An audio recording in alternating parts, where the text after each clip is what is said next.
This is Dave Meltzer with Entrepreneurs the Playbook, and I have Alex Lieberman, co-founder and CEO of Morning Brew. Welcome to the Playbook, Alex. Thanks for having me. Despite my better judgment, I'll have another guy from Michigan on here. This is getting It's to be, crazy. You just can't get rid of us. I know. Look, I think it's just, in all honesty, I'm a Buckeye fan, but so many people from Michigan are so successful. And I'm going to start there. What do you think it is about a certain culture from either a school or a city or even a company that creates these common vertebrae that allow people to? I went to this tiny school, and honestly, Yep. I think per capita, we have a lot of successful people, some really big, 1,500 students, and we're talking about two presidents, really big candidates. Michigan's the same way, except for you guys have like 100,000 people a year. Yeah, I'm not surprised that your school has per capita a lot of successful people. I really think it is about being well-rounded. It's one of the reasons that I picked Michigan. I went to a small private school in New Jersey, enjoyed it a lot for certain things, did not like it for other things. And I really wanted that bigger, well-rounded college experience. And so I think Michigan gave me all of that. Like I learned as much from my experience being in a fraternity and my experience with other extracurriculars at Michigan as I did from being in the business school at Michigan. And, it's something that my dad always used to say, and he would kind of say it in jest, but I think there was also some truth to it, where when he would go, he worked in sales and trading on Wall Street, and he would go to hire people, and he would say that oftentimes he found the best people were non-Ivy League people, and he would actually tactically try to hire non-Ivy League, like non-target school people. This isn't a knock at Ivy Leagues, because I work with incredibly talented people that went to Harvard and Yale and all these schools, but I do think there's a well-roundedness that you are taught at a Big Ten school or any large school. Yeah, well, one of the great attributes, my PR head lead, Jakey Bakey over there, went to Michigan as well. And what I love about it is you guys have learned how to lose. Yep. So, making mistakes, all kidding aside, learning how to learn the lessons, the light Yep. from situations like losing football games. Beyond that, though, as you know, as an entrepreneur, we lose way more than we win. And most Totally. people don't see it day by day, but we understand and appreciate incremental growth, and we look towards the long term of strengthening that. Today, we're in these times of uncertainty. What are some of the key values that you've utilized with your morning brew that you see are going to be able to catapult you into Yep. this next phase of our country's journey? Yeah. So I think one is just from a pure business perspective, valuing cash as much as humanly possible. Like just purely just as a business, we have made adjustments we need to make to cut costs in places that are not fixed costs, do not involve letting people go, doesn't involve furloughing people, but allows us to build up a cash buffer so that if us getting back to work, it doesn't end up being a May 15th or June 1st thing, but instead a September 1st thing, we feel like we're able to weather the storm. The other is just, I think, as a leader, is being deeply empathetic to the fact that no one else has been through this before. I haven't been through it. None of the people on my team have. It's a really scary time. It's a time when people are probably questioning if they are going to be let go or the security of their job. And if that did happen, where would they go? There's not an expansive job market right now. People questioning, how strong of a business do we have right now? Do we have a good foundation? So one is just attacking every day from a point of empathy when I talk to people. The other is from a point of authenticity. Like I think anyone on my team would call bullshit if I said that everything was fine and dandy right now, and that Morning Brew is going to the moon, and basically there's nothing that is impacting us from this pandemic. That'd be a lie. And so Austin, my co-founder, and myself have taken the approach of let's be as honest as humanly possible, because it also gives people the permission to be vulnerable as well, because oftentimes people are looking to leaders in the company to show vulnerability and know they won't be dinged for it.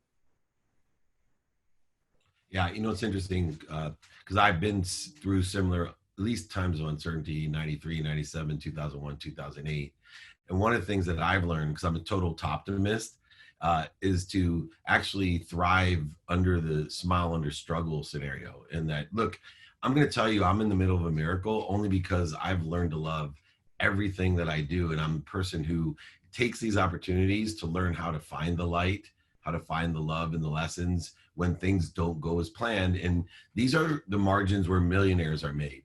If you look historically, I'm a big fan of studying history. This is where people make real money and companies catapult. If you look historically in the Depression, what companies were started, it's extraordinary. If you look even in the big crash, what technology companies were started, look when Microsoft was started during the oil embargoes and the recession that we had then. You know, you can see huge acceleration and growth because we have time to innovate and take pause. What are some of the things at your company you're doing during this pause in order to create acceleration and growth? Yeah, I mean, I think to the point you made, and also the other examples I was thinking about were like, wasn't Facebook or Airbnb, weren't they founded in 2008 as well? There were a number of companies. Um, and so for us, yeah, I think when you are given more constraint, which there's more constraint right now, we have less, we're an advertising based business. We have less advertisers looking to advertise in our newsletter. As we are hiring people, there are less people that are trying to leave their jobs right now because they worry about stability, and that creates more constraint. But I think constraint really does promote creativity and innovation.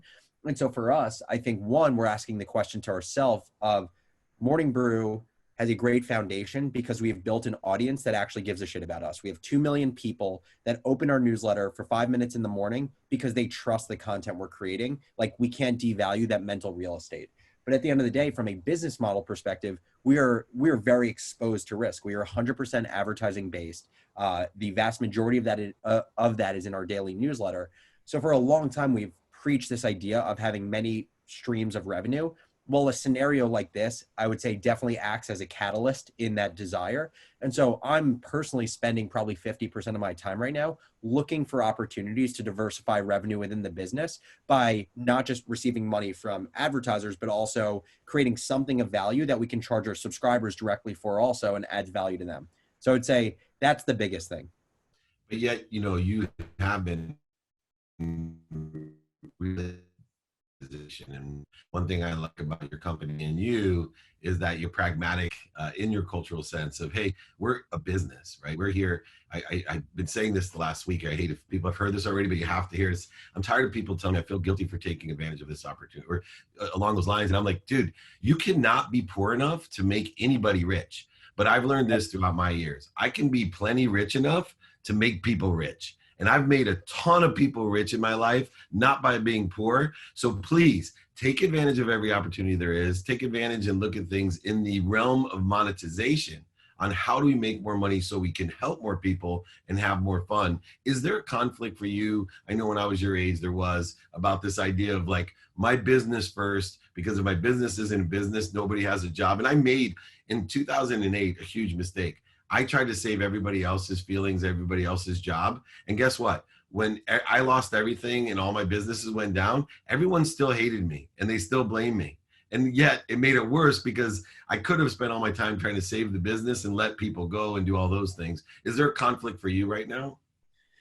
Yeah, there have definitely been hard decisions that from a personal level and from an emotional level are not easy. Everything from the fact of like, one of the biggest ways we grow our company is through paid acquisition. We spend hundreds of thousands of dollars a month in paid marketing to get subscribers. We had to cut that to zero, not because it was fun and not because we didn't want to grow, but because I'd rather have that extra X hundreds of thousands of dollars in the bank for if this lasts for a long time, especially when you start thinking about people as well. People, are the easiest thing to cloud judgment in a business because at least good people want to do the right thing by other people. And oftentimes that can be at odds with what is objectively the right decision for the business. So yeah, it has been incredibly difficult. And the way that Austin and I think about it is like keeping the business running is number one, right? Because if we can't keep the business running, yes, we lose our people. We aren't going to see the fruits of testing these new things for when we have weathered the storm. We like all this hard work we put in and we're like adding value. We're creating content for people at a time when people feel more uncertainty than ever. People worry about financial health more than ever. And so a daily newsletter about business news in the business world to understand and make sense of the world is so important for people right now that we would not only be doing a disservice to ourselves, we'd be doing a disservice to the 2 million people that now have to go find an alternative that potentially they just don't jive with nearly as much. And so, yeah, we put the business first, but it's not easy at all in some of the decisions we have to make. Yeah, one of the other things that I'm a big subscriber and fan of yours in Morning Brew, and the reason is that I believe life is about lessons, and the lessons keep on coming till we learn them, resulting in pain if we haven't. So if you have pain, physical, mental, emotional, spiritual, or financial pain, you just haven't learned the lesson yet. No big deal. Find the lesson. What makes Morning Brew so great is that I believe lessons are taught best with storytelling, Yep. and I train people in my executive coaching. Look, you got to have lessons tied to stories. Nobody wants to hear, especially your kids, be more interested than interesting. Show me your friends, show me your future. They want a story, and they want to learn for themselves from the story and then aggregate the lesson. And you guys do a nice job of kind of showing a lesson, telling a story, and then repeating or summarizing the lesson. How important is that, or conscious are you of the great storytelling ability of Morning Brew? I think personally, I think it is the most important attribute of any successful founder or even manager or leader, is the ability to honestly sell, which to me is the intersection of consultation and storytelling. And for Morning Brew, like, that's everything. Because at the end of the day, if you think about our business, we're not breaking news, right? We're not the Wall Street Journal. We don't have a massive newsroom. And so basically the superpowers that we leverage are the kind of the intersection of curation and voice, and telling someone why, not just what and how. And that hits on exactly what you're talking about, which is, let's use the example like Carta, which is a big tech startup, just raised $600 million at a $3 billion valuation or something crazy in the last day. Person X doesn't necessarily care that Carta raised a lot of money and just got valued at $3 billion. They want to contextualize. They want to understand, why should they give a shit about it in the context of their life? How does that impact them as a consumer? And so everything is written from that angle. And so that's why, honestly, to date, the hardest thing for us as a business has always been finding great editorial talent, because there are a lot of good writers. There are so few great writers that can marry like intellectual curiosity and understanding the business world with writing like you speak. And so that's always been the hardest thing for us. And what about, that story right there? You guys have never taken money from VCs. And, Yep. do you ever feel pressure or challenges or regret for not having that backing right now? Or are you really happy with the fact that you're the co-founder, CEO of a company that you guys actually own? The latter. We raised a little bit of money. We raised money from family and friends, like my grandpa and like 20 other people. But Lieberman, I need a little bit of cash. Exactly. It was in the beginning where we didn't have the advertising business because we didn't know how to sell our audience. But it is effectively the same as being bootstrapped, in the sense that we are not answering to anyone. Austin and I are able to, be the captains of our ship. I'm able to go and spend 50% of my time right now working on diversifying revenue and testing new things. I wouldn't necessarily be able to do that if a VC had invested in our business and we're putting their money to work. And so they need to know how I'm allocating my time, and if it's the smartest way to do it with their money. And so, yeah, I think it has been the biggest blessing to Austin and I that we didn't raise venture money, that we are growing fast, but we are growing at a responsible pace for how a media business should grow. And I think that's the biggest thing that a lot of media companies fall victim to, is great growth for a media business is not necessarily equated to the great trajectory that a VC is expecting, because a media business is not a SaaS business. It's not a software business that can scale exponentially year over year over year. So we're extremely fortunate for it. Yeah. And then you also, I think, looking at a company, dealing with the subscribers, and you're kind of in this period of, I want to have enough cash to maintain, to make sure that we have an opportunity to be one of the survivors, Yep. and accelerate that there, time doesn't seem to affect your business decision in that respect. But, do you think a company that doesn't have the following and ambassadorship that you would have, would you suggest them spending their cash now to build that following during this time, or once again, cash up and wait? So I think it depends on the type of business or the context you're talking about. Like, if it is a relatively mature media business that we're talking about, who basically hasn't found product market fit, like hasn't basically created good enough content for people to obsess over, then I actually think I would say no, because the product isn't good enough yet. And so you're going to basically, if there's a pipe, there's going to be a lot of leakage in the pipe because you don't have nearly a good enough product to sustain interest from people. And to me, that's what's honestly, those are the businesses in media that are most at risk right now, are businesses that have basically monetized their business off of arbitrage, buying page views, monetizing page views through programmatic advertising, but haven't actually built a cult following. A cult following allows you to weather the storm, but also, again, to make money in different ways. So I would say for that type of business, focus 100% of your time on your product and make sure the product fits the audience. For a new business, like if you're just launching your startup now, or you just raised money, I think that there is more reason to, but I still am concerned about it, because if you spend this money and you aren't able to grow at the rate you want to grow, or even if you are, like, it's not guaranteed that VCs are going to be tacking on money on another round. And so how are you going to be able to fund the business if the fund you just raised money from isn't willing to do a Series A or a Series B with you because of this environment?